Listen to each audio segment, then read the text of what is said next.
Chapter 1. The Boy in the Barrel. Within the land of Boden-Rine there is a town by the name of Apple Tree. A name that will come as no surprise to anyone who has ever been there, for the place is brimming with apple and pear trees, along with a great many other crops. Nothing brought the people of Apple Tree more pleasure after a day of getting dirt under their fingernails than sipping a hearty pint of ale or cider in the local pub, known as the Pub with No Name, and chanting the town motto, "Leave us alone," as they drank. These were simple and humble folk who enjoyed a simple and humble existence, growing and harvesting fruit and vegetables in the light of the golden sun. Most of the time. The fact that the land of Boden-Rine had not yet fallen to the shadow did not stop its people from panicking once in a while. True, the eclipse had not moved in over 10 years, but being situated halfway between the land of Petrum to the far east and the end of the world to the far west, with the eclipse above lingering midway across the golden sun, Boden-Rine would be the next place to fall should the suns start moving again. It certainly gave the people something to talk about down the pub, that's for sure. The pub stood on a corner of 2 dirt roads. One ran alongside the front of the building, leading to the coast, while the other ran along the right side, leading to the town centre. It was a large structure of wonky old oak beams, filled in with wattle and daub. Out the back there was everything the landlords needed to keep the place going. A farm, a couple of outbuildings, and crop fields. A thatched roof topped off the premises, the straw running wild with neglect. An empty metal frame stood out front where a sign should have hung, attracting customers from both directions. Most strangers to the town thought the place was closed for business, and for that reason the landlords, Victor Boer and his wife Morag, only managed to attract the local people, for they knew otherwise. Going back a bit, the sign once stood proudly in its frame. The Boar's Snout, finest pork scratchings in all of Apple Tree, it said. It had been that way for generations, and remained that way right up until about 10 or so years ago, when Uncle Victor had decided to paint the words "by royal appointment" at the bottom of it, which just so happened to be true to some extent, a very small extent. The king and queen of the land, King Gerard and Queen Zora, had indeed called into the Boar's establishment, but only once and many years ago, while on a grand tour a short time after their wedding. Indeed, they had commented at the time that the interior of the place had a quaint charm, with all its nooks and partitions. What Victor Boer neglected to tell people, however, was that the royal couple had visited so many other establishments and dwellings in Apple Tree that day that nobody else bothered to advertise such a common courtesy call, but not Victor Boer. "They came in here once, you know," he'd begin to anybody who would listen. "Right down to earth they are. This place is by royal appointment, don't you know?" "All right," the listener would say. "Why don't you get a new pub sign and put that on it?" "Well, I can't go into that right now, would be the standard reply. "Sorry, I think I need to go and change the barrels." And then he'd disappear down into the cellar below, leaving Morag to tell the true story. "They did call in here one time, that's true. They called in on everybody else and all, to get to know the people like. They only had one drink and didn't even finish them. I'd hardly call that by royal appointment, would you?" To which the listener would shake their head. "We thought you were closed," the customer would often say. "You're lucky we decided to check, or we'd have gone straight past this place. You'll have to get the sign back up there." Morag would then sigh. "Word got around about what he'd put on the sign. Then one of King Gerard's knights turns up out of the blue and tells us to take the sign down, and for good and all. I'm blowed if I knows why. Victor said the old knight couldn't even read the bloomin' sign. It was attracting too much attention or something, he said. Oh well, hopefully one day we'll get it back up. Morag would say with a longing in her eyes. There was something else about the pub, or rather someone else about the pub, that was just as neglected as the straw on the roof. His employers, or Uncle Victor and Aunt Morag as he knew them, had told him to keep his head down and not to talk to anybody. He was a small, scrawny boy by the name of Tom, who in the evenings worked as the glass collector, as well as doing every other odd job around the place during the daytime. His age might have been about 13 years old, but nobody could say for sure. He had blue eyes and mousy brown hair sticking up in all directions, for he was one of those boys who always managed to look scruffy no matter what he was wearing. Tom slept down in the cellar in an old oak barrel turned on its side, the base packed out with straw and a sack of grain serving him as a pillow. Not so long ago it had been quite a comfortable bed, back when he could fit his whole body in and snuggle up inside. Only now it stopped short, following a recent growth spurt that left his feet sticking out at the open end and freezing during the night. A small nail had become quite a literal thorn in Tom's side, sticking out from one of the slats and scratching him as he rolled over. He had been meaning to hammer it out for years, but somehow had never gotten around to it. This was often his very last thought before he closed his eyes. His day started early every morning when a cockerel sounded its alarm at the crack of dawn. In an instant his dreams of adventure would disappear to be replaced with a list of jobs he'd have to do that day. After rising from his barrel bed, the first thing the boy would do is place a small leather glove, the kind archers use when shooting from their bows, over his hand to cover up a small scar on his right index finger. Then he'd hoist his barrel bed back on its end, hiding his possessions, which consisted of a slingshot, a hood, and a candle in a holder inside. After slipping his tunic over his head and putting his trousers on, the boy would make his way up some steep and narrow steps and out through a door at the top, which opened up behind the bar. From there, his first job of the day would begin, scraping out the ash from the fireplace, getting a new fire lit, and heating up some gruel for Uncle Victor and Aunt Morag to have for breakfast. If he was lucky, he might even get a mouthful himself. The pair were always late to rise, and were able to sleep through just about anything. With this day being a Friday, the boy added a small handful of peanuts to the breakfast pot for an extra salty flavour and a bit of crunch. Sundays were his favourite though, because he was allowed to add some of the famous pork scratchings into the mix, and because the pub closed early in the evening, so he could get into his barrel for a rest sooner. "Breakfast is nearly ready," shouted Tom, to wake Uncle Victor and Aunt Morag. A crashing sound followed from up above, and Uncle Victor shouting back, "Shut up, boy!" Tom knew that it would still be some time before the pair would appear, so he went to fetch a pail of water from the well out back.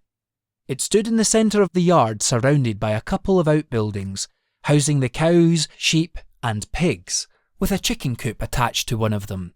This is where the morning alarm lived. There were also barns where the brewing of beer and cider took place, a cesspit for the landlords and customers alike, as well as a trapdoor for lowering barrels down into the cellar on a winch. Beyond this lay the crop fields that produced the grains to make the goods, namely wheat, barley, and hops. Tom filled the pail from the well and splashed a little water on his face. The cold shock chilled him to the bone, but at least now he was awake. Good thing too, for the next moment a booming voice came bellowing through the pub and out through the back door. "Where are you, lad? Breakfast'll be burning!" Uncle Victor had risen early this morning for some unknown reason. Tom dried his face on his tunic and ran inside.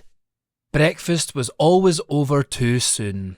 He was only ever given what was left over after Uncle Victor and Aunt Morag had taken their share. A couple of mouthfuls later, it would all be over. "Right, lad," began Uncle Victor. He was a large man, advanced in years, with a portly belly and a grey moustache running far below his top lip, forcing the listener to concentrate extra hard on whatever he was saying. "A couple of things need doing today, lad. You need to change the barrels, dust and clean the pub from top to bottom, mop the floor, sweep the chimney, feed the pigs, feed and milk the cows, and fetch us some eggs from the coop." "Anything else, Uncle?" asked Tom. "Nah, I thought I'd take it easy on you today, lad." "Oh, hang about. That cesspit could do with a muck out and all. Do that first, and of course, you've got to help collect the glasses in this place tonight." Tom nodded. "Good lad." "Now do as your uncle says," Aunt Morag would always say at the end. She was a short lady with red hair that stuck out in tight ringlets. What the woman lacked in size, she made up for in the pitch and volume of her voice. "You're lucky we took you in. You'd be bone idle without us. So just you remember that. Now get to it." Tom's day passed in a flash. Soon it would be time to open the doors and let the regulars in. Tom took up his task of collecting the tankards and empty glasses. Mr. Pugh was first in as usual. The man was such a regular that he had a mean look ready for anyone that took his spot in the corner near the fireplace, where he could sit and drink with Bobbin, his scruffy old schnauzer dog, at his feet. "What a beautiful boy you are. Yes, you are. Yes, yes, my little Bobbin," he would say, repeating it more and more often as he drank more and more throughout the evening. Tom watched on as Mr. Pugh fed Bobbin a pork scratching, and the dog, in turn, licked some of the earwax from his master's ear. Tom smiled, and Mr. Pugh returned Tom's glance with a deep frown. "Get out of it," he said with a jolt of his arm, ready to throw his tankard at the boy. Another regular, Mr. Thorne, the owner of the town mill, loved sitting at his favourite table and muttering words of love to his drink. "That's it, my lovely. Down the hatch," he would say before gulping it down in one, after which he would rub his belly with a big smile on his face. "Another, Mr. Thorne?" Tom asked, collecting his empty tankard. The man nodded. "Yes, lad, and a bag of pork scratchings and all. Hang about," he said, looking at the small leather glove on Tom's right hand. "Why do you wear that thing on your hand all the time, son?" It helps me grip the glasses better, that's all," replied Tom, turning and walking away. "Oh, they better find that crazy old alchemist fella before it's too late," said one local to another as Tom passed by. He recognised them both, but he wasn't sure of either of their names. They seemed to change depending on who you asked. Sometimes it was John and Pete, other times Gil and Bob. "Soon we'll have an eclipse over our heads and all, then nothing's going to grow, and we'll all be starving like the East, and thirsty, mind." "You mean no more beer?" said his friend. "The alchemist?" asked Tom, so intrigued that he couldn't help butting in. "Who's that?" "Tom, lad," said Uncle Victor from behind the bar. "What have I told you about bothering customers?" The landlord looked at the locals and gave them both a telling off as well. "And what have I told you two about talking to the little nipper? Come back over here and get that man's tankard filled up. He's gasping." "But I wanted to hear about the alchemist," said Tom, turning to look John or Gil in his face. "An alchemist is someone who's always walking the fine line between genius and madness, lad. Someone who can transform the elements, turn rock into gold, change the flow of water, reorient the planets, and even move the stars. It was him that moved those suns up there and got us into this bloomin' mess." "Do you know an alchemist?" asked Tom, frozen on the spot in wide-eyed wonder. "I knows one. Credo's his name," said Pete or Bob. "Emmanuel Credo. That's who he's talking about." Uncle Victor appeared behind Tom. "He's just some old fella with some funny ideas, that's all. Nobody's even seen the fool for many a year. Now, get back to work, lad. Let these fine gentlemen talk in peace," he said with a pointed stare at the two men. "He might be a crazy old fool, Victor, but it's him we need if we don't want that eclipse hanging over our heads like," replied John or Gil. It could happen any day now. I hope they never find him, said Pete or Bob. If he comes back and starts meddling around with the suns and potions and that, we'll have no golden sun left at all. As long as he stays away, the suns will stay where they are. Victor shook his head. What's the point in telling the boy, filling his head with planets and stars and scaring everybody like? They won't find the old fart anyway. He's dead, like all the hope around this place. Now, do as I says and get out of it, lad, ordered the landlord, now red in his face. But, began Tom once more. Enough, barked Uncle Victor, leading Tom back behind the bar. I'm not even supposed to let you out the cellar, lad, said Uncle Victor. So be thankful that I let you do as much as you do. Why, Uncle? You never tell me why. Just to keep you safe, lad. Don't ask me nothing else. I can't tell you. Collecting glasses is a noble profession. You shouldn't need anything else in your life. So stick to my rules and I'll let you keep your job. All right? With a sigh, Tom returned to work. Closing time soon arrived, and after the final jobs of the night were done, Tom lifted the hatch and went down into the cellar to cuddle up in his barrel bed and hide his existence from the world in this dark, dank dwelling he called home. He was so tired that he soon fell asleep, expecting to dream of adventure. Only this time it was different. This time Tom dreamt of a young girl, asleep in a castle chamber, surrounded by lavish things from floor to ceiling behind a heavy iron door.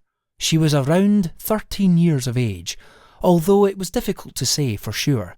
A delicate creature with pale skin and long flowing mousy hair. There was a knock on the chamber door. The young girl opened her green eyes at once, sitting up straight in her bed. Then she turned. She seemed to look Tom in the eye and into his very soul. Who are you? asked the girl in a haze. Tom opened his mouth to reply when he heard a loud from the morning alarm. He sat bolt upright upon waking, banging his head on the top of the barrel. Oh!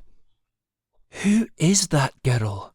And why did she appear to me? Thought Tom, rubbing his head. End of chapter.